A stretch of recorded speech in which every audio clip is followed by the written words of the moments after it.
አንተ ቤት እኔ አንተ ፊት የምቆም ሰው አይደለሁ።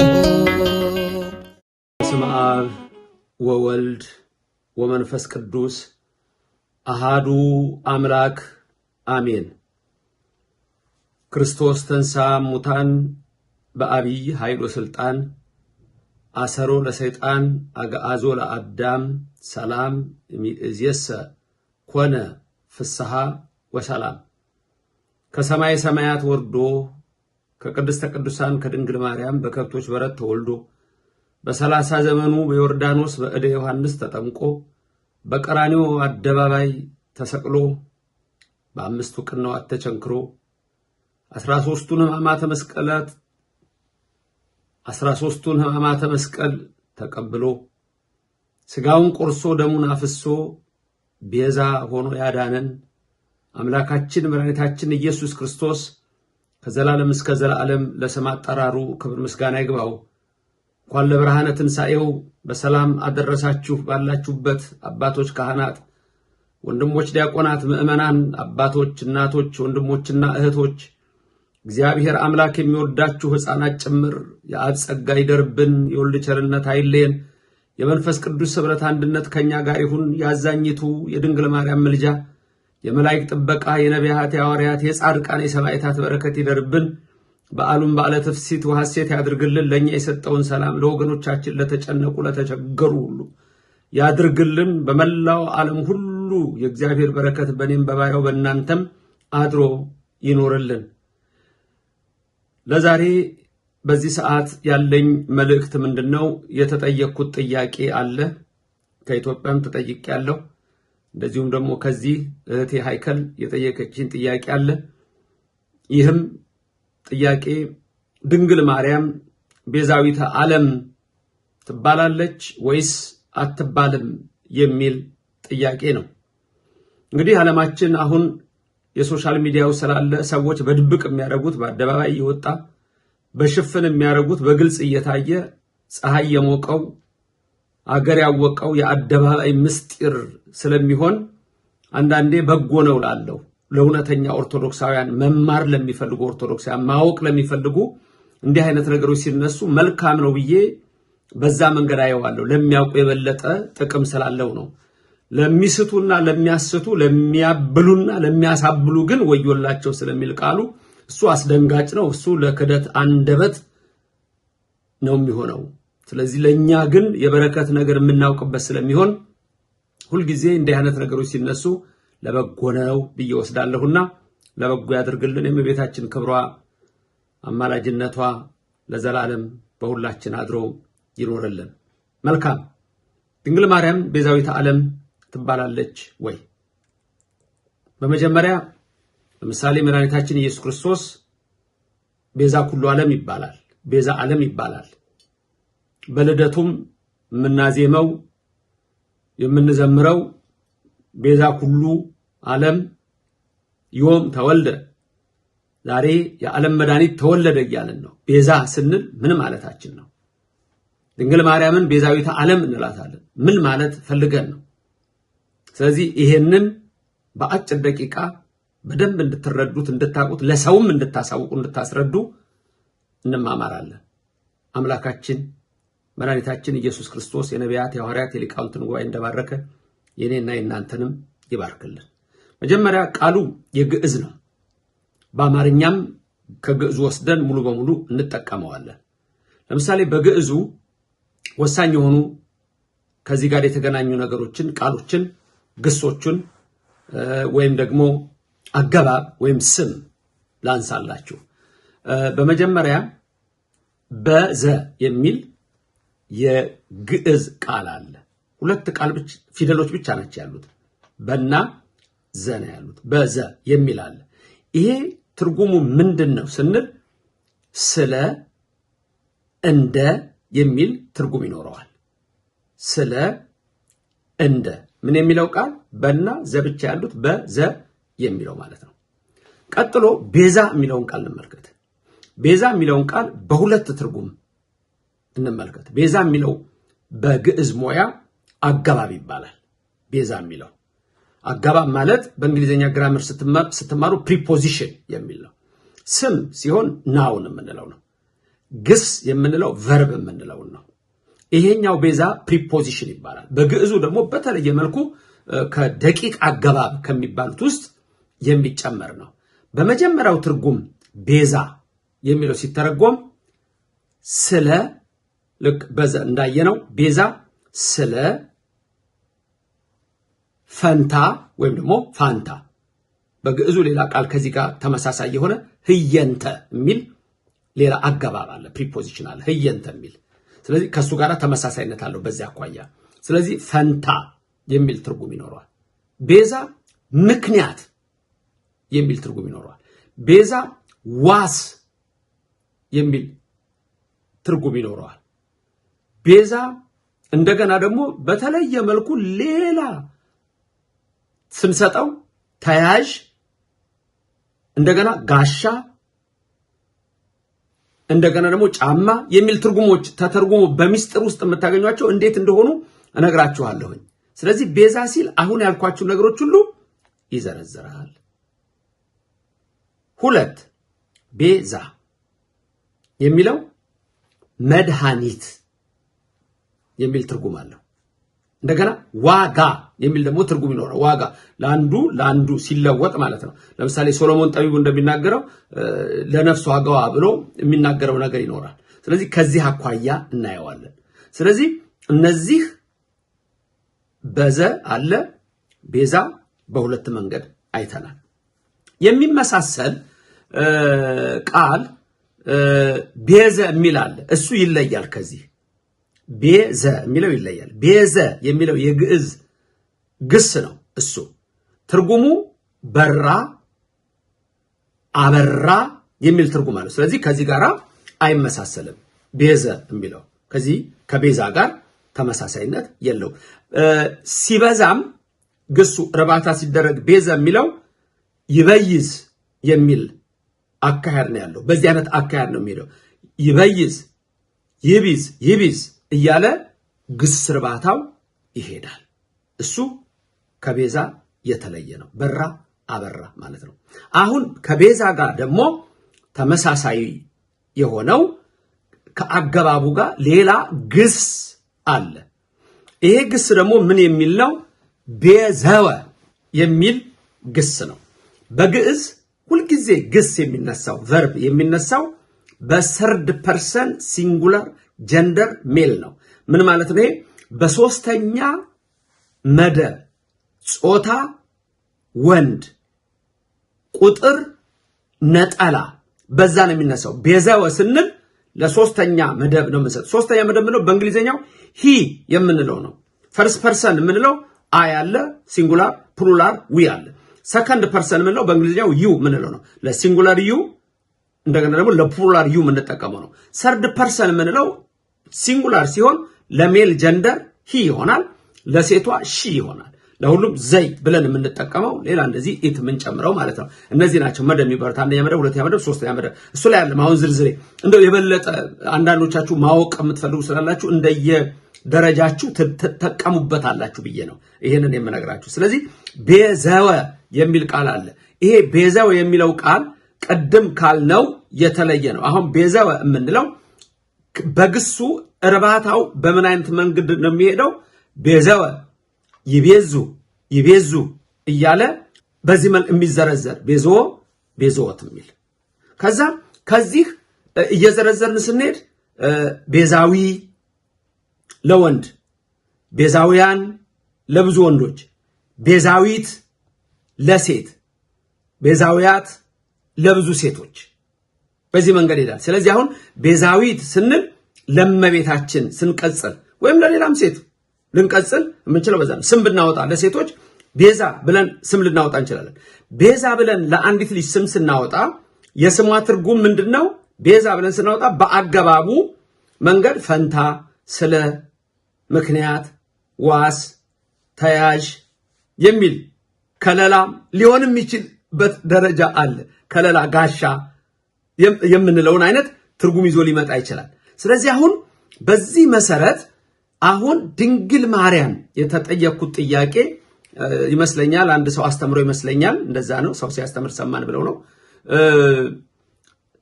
ወላዲተ አምላክ ድንግል ማርያምን ቤዛዊተ ዓለም አትባልም ፍጡር ቤዛ ሊባል አይችልም የሚል አስተምሮ ይሄን ግሱን አገባቡን በስም ደግሞ በናውን ደረጃ ይሄን ከተነጋገርን በምን መልክ እንደሚገለጽ ደግሞ አጠቃቀሙን በአረፍተ ነገር ውስጥ ላሳያችሁ አሁን ልክ ከላይ ትርጉሙን አይተናል አጠቃቀሙ እንዴት ነው የምንጠቀመው የሚለው ለምሳሌ መጀመሪያ ግን እንጨርስ ስለ ኢየሱስ ክርስቶስ አሁን እየተከራከርን ስላልሆነ ጥያቄም ስለሌላችሁ ቤዛ ኩሉ ዓለም አለቀ በቃ የዓለም መድኃኒት ማለት ነው ቤዛ ኩሉ ዓለም ዮም ተወልደ ዛሬ የዓለም መድኃኒት ተወለደ ምንለው መድኃኒት ተወለደ ኢየሱስ መድኃኒት የዓለም መድኃኒትም ስንል ይለያል የዓለም መድኃኒትም ስንል ይለያል ከሌሎች መድኃኒት የሚባሉ ሊኖሩ ይችላሉ ሰዎች እሱ ግን ይለያል ለምሳሌ ኢያሱ ስንል መድኃኒት ማለት ነው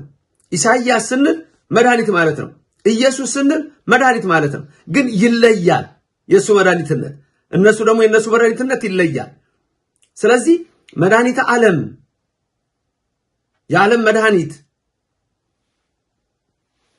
መድኃኔ ዓለም የዓለም መድኃኒት ቤዛ ኩሉ ዓለም የዓለም መድኃኒት የዓለም ቤዛ ስንል በቀራንዮ አደባባይ ደሙን አፍሶ ስጋውን ቆርሶ አዳነን የሚል ነው ለድንግል ማርያም ስንጠቀም ግን በዛ እንዳልሆነ ማንም ኦርቶዶክሳዊ ያውቃል አይደለም ኦርቶዶክሱ ሌላውም ሊያውቅ ይችላል ድንግል ማርያም ቤዛዊት ዓለም ስንል ድንግል ማርያም ስጋዋን ቆርሳ ደሟን አፍሳ ቀራንዮ ተሰቅላ አዳነችን የሚል አንድ ቀን የኦርቶዶክስ አስተማሪ አስተምሮ ያውቅም ይሄን አልተጻፈም ቤዛዊት ዓለም ግን ድንግል ማርያም ትባላለች አትባልም በደንብ ነው እንጂ የምትባለው የኔ ጌታ በደንብ ነው እንጂ የምትባለው ወላዲተ አምላክ ተብላ እመቤታችን የምትጠራው ቤዛዊት ዓለም ተብላ እንዴት እንደምትጠራ እንመለከታለን መጀመሪያ ግን ፍጡራን ቤዛ መባል ይችላሉ አይችሉም ይችላሉ እንዴት ቤዛ ምንድነው አይደለም ፍጡራን ቤዛ ተብሎ ዕቃ ቤዛ ተብሎ ይጠራል በነገራችን ላይ ቀደም ያልኳችሁ ለምሳሌ ጫማ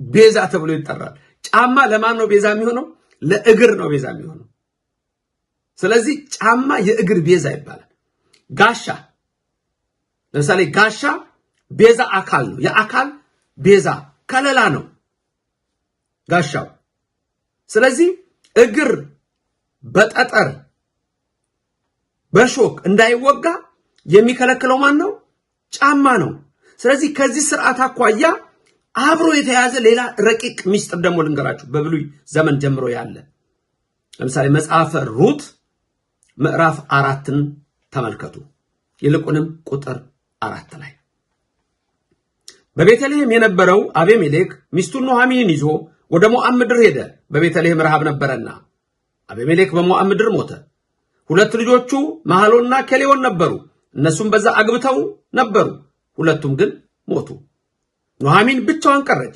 ቤተልሔምን እግዚአብሔር እንደባረከ በሰማች ጊዜ ወደ ሀገሬ ወደ ቤተልሔም ልሂድ አለች ሁለቱ የልጆቿ ሚስቶች አብረን እንሂድ አሉ ያቺኛዋ ስትቀር ሩት ተከተላት ሄደች ሩት እዛ ከሄደች በኋላ ባሏ መሐሎን ነው የመሐሎን ሚስት ነበረች ሩት ስለዚህ በብሉይ ዘመን ምን አለ አንድ ሴት ብቻዋን እንዳትቀር ያለ እርዳታ እንዳትቀር የሱን መሬት እሷ ማረስ መቆፈር ስለማትችል ዋርሳ ይሆንና ወንድምየው ያገባትና ከዛ በኋላ ምን ይሆናል መሬቷን እያረሰ እሷንም እያስተዳደረ ልጅ እየወለደ ቤዛነት ግን ለሞተው ይሆናል ለሞተው ቤዛ ይሆነዋል ስለዚህ ይሄ ስርዓት ሲደረግ አይሁድ ምን ያደርጋሉ ሰው ይሰበሰባል ለምሳሌ ቦዔዝ 10 ሰዎች ሰብስቦ ሽማግሌዎች አድርጎ ከዛም እንደሚደረገው ጫማውን ያወልቅና ስርዓት አለያኛው አልችልም ሲል ያኛው ለዛኛው ቤዛ ይሆነዋል ጫማ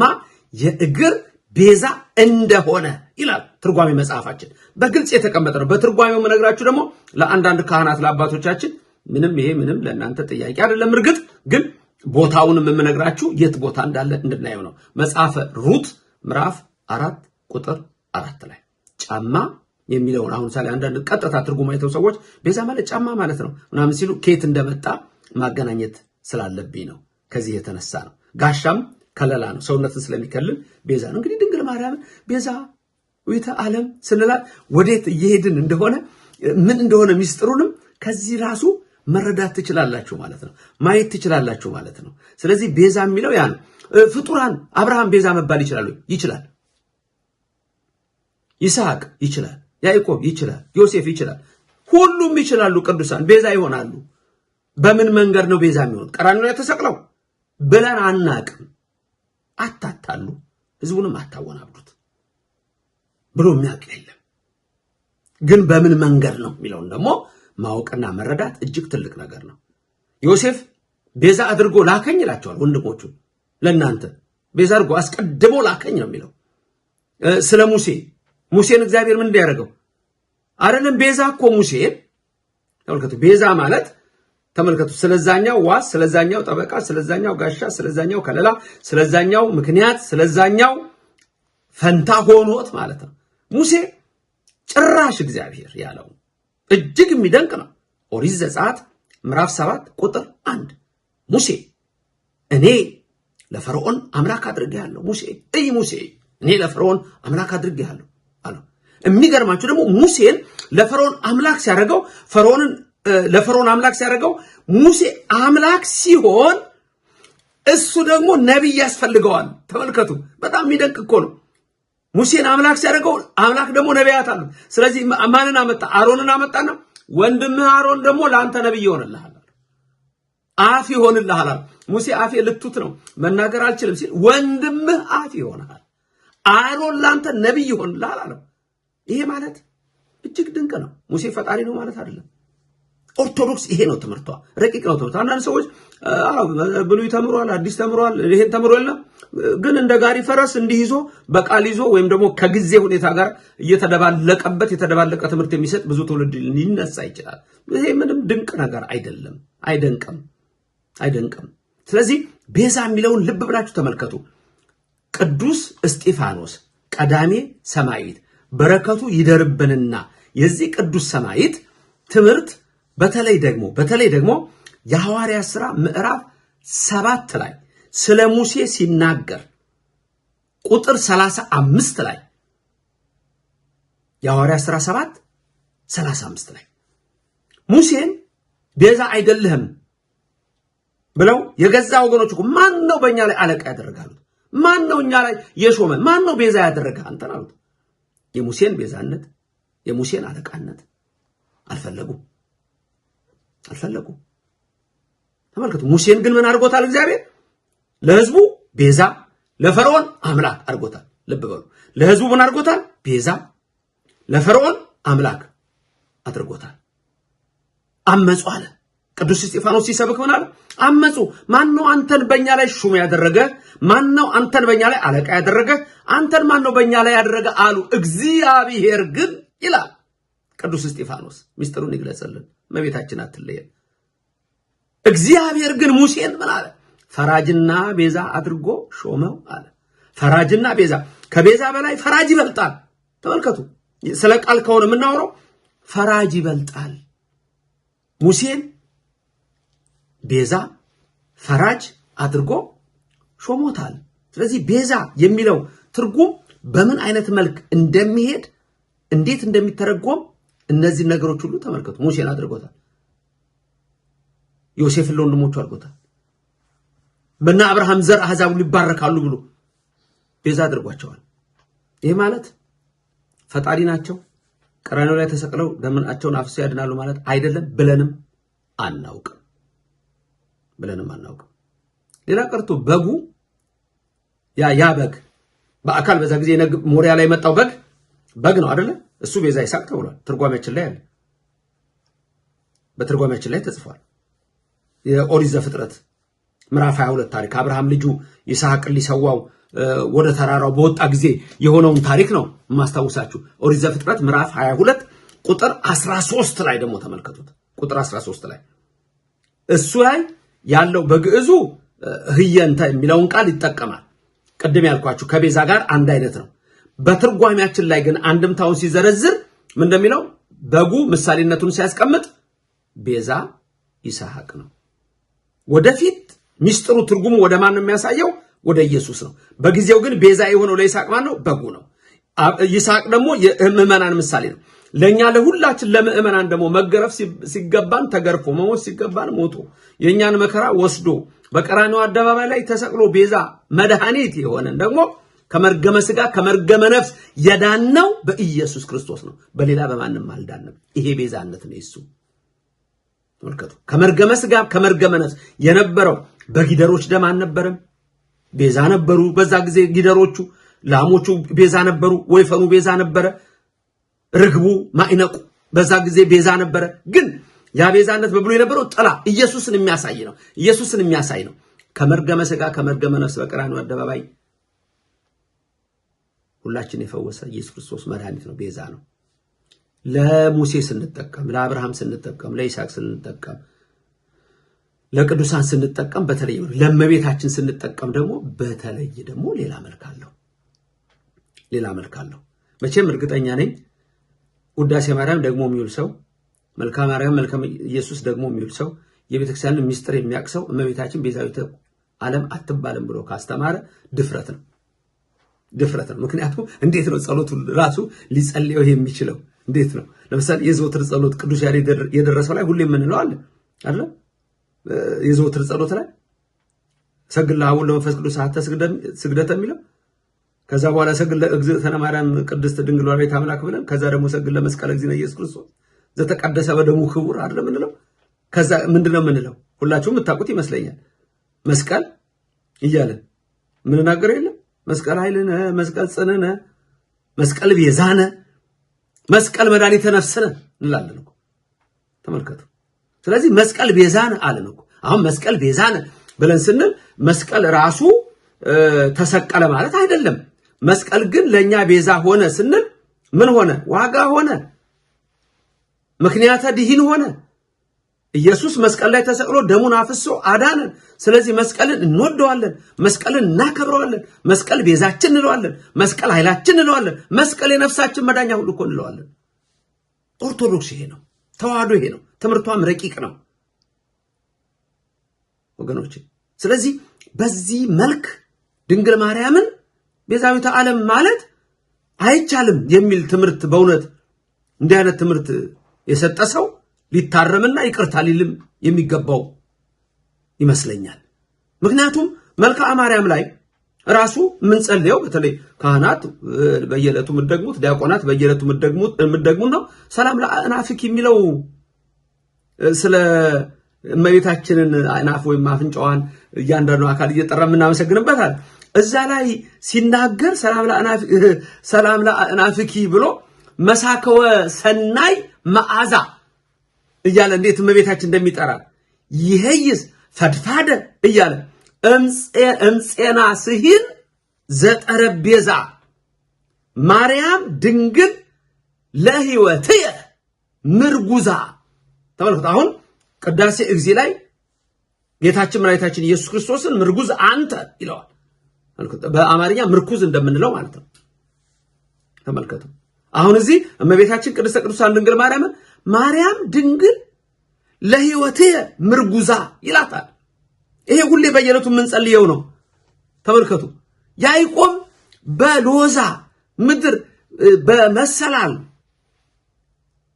ያየው ራእይ ያዕቆብ ያየው ራእይን ያነሳና ምንድነው የሚለው ደራሲው? አመ ዕለተ ፍዳ ይላል። አመ ዕለተ ፍዳ። እቺ ዕለተ ፍዳ የምትባለው ደግሞ ምጽአት ቀን ነች። በዚች ቀን አመ ዕለተ ፍዳ ተመልከቱ። በዚያ በፍዳ ዕለት ቀን ኩንኒ ቃውመ ወቤዛ ይላታል። ኩንኒ ሁኝኝ። እመቤታችን ምን ሁኝኝ አላት? ቃውመ ወቤዛ ምን ማለት ነው? ዋስ፣ ጠበቃ፣ ቤዛ ሁኝኝ። ቤዛ ሁኝኝ። ታዲያ እንዴት ነው ቤዛዊተ ዓለም አትባልም የሚባለው? ድርሰታችን ምንድን ነው? ትርጓሜያችን ምንድን ነው? አንድምታችን ምንድን ነው? ብሉዩ ምንድን ነው? ሐዲሱ ምንድን ነው? ምንድነው የሚያስተምረው? ጫማ ለእግር ቤዛ ሲሆን፣ ጋሻ ለአካል ቤዛ ሲሆን፣ ገንዘብ ለነፍስ ቤዛ ሲሆን፣ ሰው ለሰው ተመልከቱ። ቦዔዝ ለመሐሎን ለሞተ ወንድሙ ቤዛ ሆኖ ተመልከቱ ሩትን በክብር እንዲያኖር ሲደረግ ታዲያ እመቤታችን ከሰው ሁሉ ወገን ተለይታ ምክንያተ ድህን ስትሆን ቤዛዊት ዓለም እንላታለን።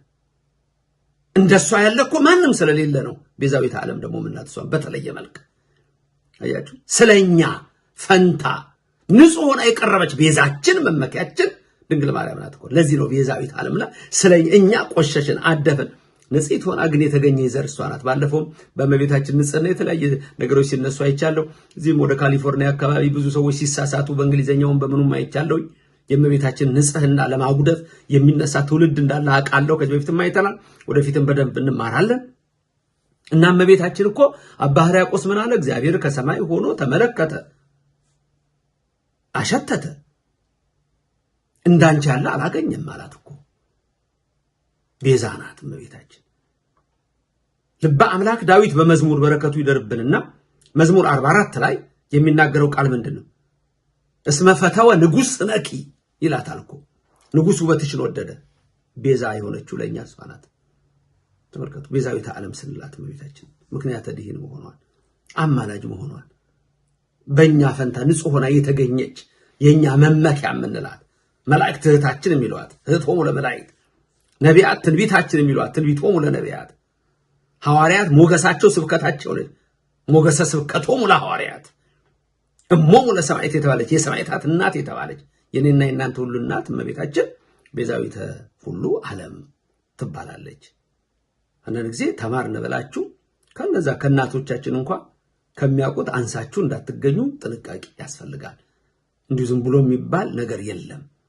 ቤተክርስቲያናችን ጥርት ያለ ጥንቅቅ ያለ ትምህርት አላት። ስለዚህ ኢየሱስ ብቻ ነው ቤዛ የሚባለው ድንግል ማርያም አትባልም የሚል አስተምሮ ቢኖር አይ ሌላ ቀርቶ ጫማም ተብሏል፣ በግም ተብሏል፣ ጋሻም ተብሏል። አያችሁ ቤዛ መሐሎን ቢሞት ወንድሙ ቦዔዝ ለሱ ቤዛ ሆኖለታል። ስለዚህ ይሄ ሁሉ ይዞ ነው። ቃላት በጣም በጣም ጥንቃቄ ያስፈልጋቸው። ተርሚኖሎጂ በእኛ በኦርቶዶክስ ውስጥ ኦርቶዶክስ ግዕዙም ቤተክርስቲያን እምነቱ ሀብቷ ብዙ ነው። ስለዚህ አንዳንድ ጊዜ እከሌ ተምሮ ስንል መማር ሳይሆን መመራመር ያስፈልጋል። በቀኝና በግራ ያለውን ማስታረቅ ያስፈልጋል። ነገሮችን ማየት ያስፈልጋል። እንዲሁ ዝም ብሎ መድረክ ተገኘ ተብሎ መዘርገፍ ጥሩ አያመጣም። ለብዙዎችም መሰናክል መሆን ይመጣል። ስለዚህ የምንናገረውን ነገር ጸልየን በሰላም ለኪ አንደበታችንን አድፈን አድሰን ነው ለሰው የምናገር። እንደ ኢሳይያስ ዳሰይ ዳሰይ ብለን ከንፈራችን ተፈውሶ ነው ለህዝብ የሚጠቅም ነገር መናገር ያለብን። ስለዚህ አንዳንድ ጊዜ ከኦርቶዶክስ ውጭ ያሉ ምዕመናን ይደነግጣሉ። እነሱ ጋር ስለሌለ ምንም ድህነቱ ነው። እነሱ ጋር ድህነቱ ነው። መምህር ሰበነ እኮ እንዲህ ብሎ አስተማረ መጽሐፍ ቅዱስ ላይ የለም የሚለው አያውቀውም፣ የለውም ሌላ መጽሐፍ። እሱን አንፈርድበትም፣ ስለሌለው ነው። ድህነቱ ያንጫጫዋል፣ ባዶነቱ ያስጨንቀዋል፣ የለውም። ኦርቶዶክስ ግን ሙሉ ናት። ስለዚህ በኦርቶዶክስ ውስጥ ያለን ሰዎች ግን የቤተክርስቲያናችንን ትምህርት ጠንቅቀን እንድናቀው እጅግ የሚያስፈልግ ነገር ነው። ስለዚህ ላጠቃለው ትምህርቴ ድንግል ማርያም ቤዛዊተ ዓለም ተብላ ትጠራለች ወይ? አዎ። ይሄ ማለት ግን በቀራንዮ ተሰቅላ ደም አፍስሳ ስጋዋን ቆርሳ ተሰቀለች ብለን አናውቅም። አትቀላምዱ፣ አትዋሹ ብለን አናውቅም። ስለዚህ ቤዛ የሚለው ቃል በቤተክርስቲያናችን በአገባብ አለ።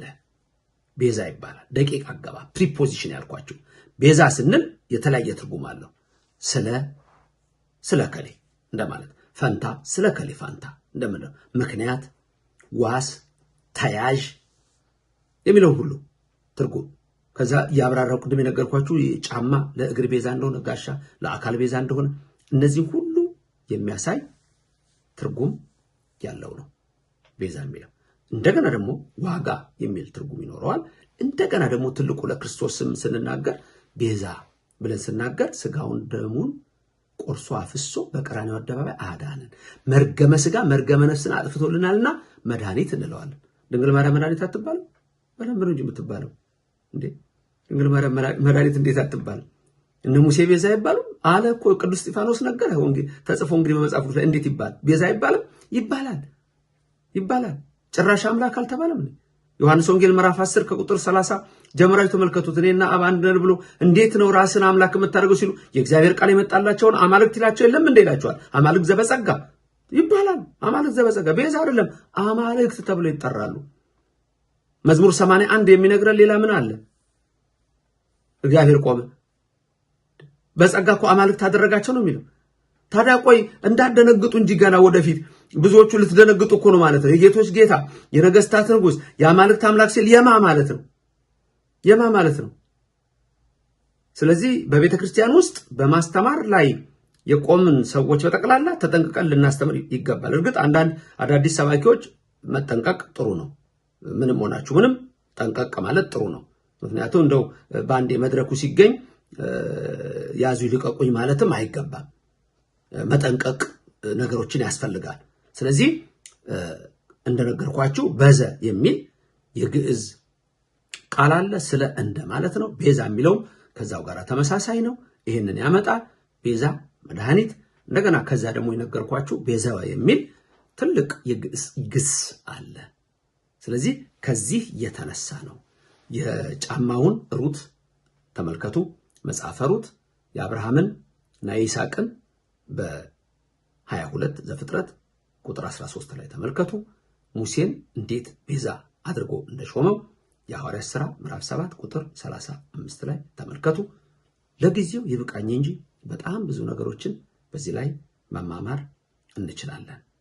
ለማንኛውም ድንግል ማርያም ቤዛዊተ ዓለም አትባልም ወይ? ምንድነው ማያስበላት? ለኛ ቤዛ የሆነች ስንል ምክንያት የሆነች ስንላት የድህነታችን ምክንያት የሆነች ስንል አምላክ ከሰው ልጆች ሁሉ መርጦ እሷን እኮ ለኛ ቤዛ ያረጋት። እያችሁ እሷን ወሰደ። ከስጋዋ ስጋ ከነፍሷ ነፍስ ነሳ፣ ተዋሃደ። ያው ከስጋዋ ስጋ ከነፍሷ ነፍስ። የራሱ ብዙ መናፍቃን ይወድቁበታል። ነፍስ አልነሳም እንዲህ ነው ይላሉ። ስጋን ከሰማይ ይዞት መጥቷል የሚሉ አሉ። እጅግ ብዙ ከሃዲያን አሉ ምድራችን ላይ። ኦርቶዶክሳውያን ከተማራችሁ ትምህርት የተለየ ትምህርት ማንም ቢሰብክ መላእክት እንኳን ቢሰብኩ እንዳለ ሐዋርያው የተወገዘ ይሁን ስለሚል ጠንቅቀን በእምነታችን እንድንጸና የአምላካችን የእግዚአብሔር ቅዱስ ፈቃዱ ይደረግልን። የሰማነውን በልቡናችን ያሳድር። ለዕለቱ ለጠየቃችሁኝ መልስ ይሄ ነበረ። በተረፈ በየዕለቱ የሚሰጠውን ትምህርት ባካችሁ ተከታተሉ። ሌሎችም ሰዎች ላይክና ሼር አድርጉ። ሌሎችም ሰዎች ይማሩበት። አዲስ ስትሆኑ ሰብስክራይብ አድርጋችሁ የእግዚአብሔር ቤተሰብ ሁኑ። በሁሉም ነገር ላይ አምላካችን እግዚአብሔር ስሙ የተመሰገነ ይሁን። ከሰማይ ሰማያት ወርዶ ከድንግል ማርያም ተወልዶ በቀራንዮ አደባባይ ደሙን አፍስሶ ያዳነን የሁላችን አምላክ ስሙ የተመሰገነ ይሁን። በዓለ ፋሲካውን እግዚአብሔር በሰላምና በጤና ይጠብቀን። ለኛ የሰጠውን ሰላም ለሀገራችን ሕዝብ ለሁሉ ይስጥልን፣ ለዓለም ሁሉ ይስጥልን። ክብር ምስጋናም ለሥላሴ ይሁን። እንኳን ለትንሣኤው ብርሃን አደረሳችሁ። የሰማነውን በልቡናችን ይጻፍልን። ልዑል እግዚአብሔር ይባርካችሁ ይቀድሳችሁ። በሰላም ሁኑልኝ። አነሳስቶ ላስጀመረን አስጀምሮ ላስጨረሰን ለልዑል እግዚአብሔር ክብር ምስጋና ይገባል ለዘላለሙ አሜን።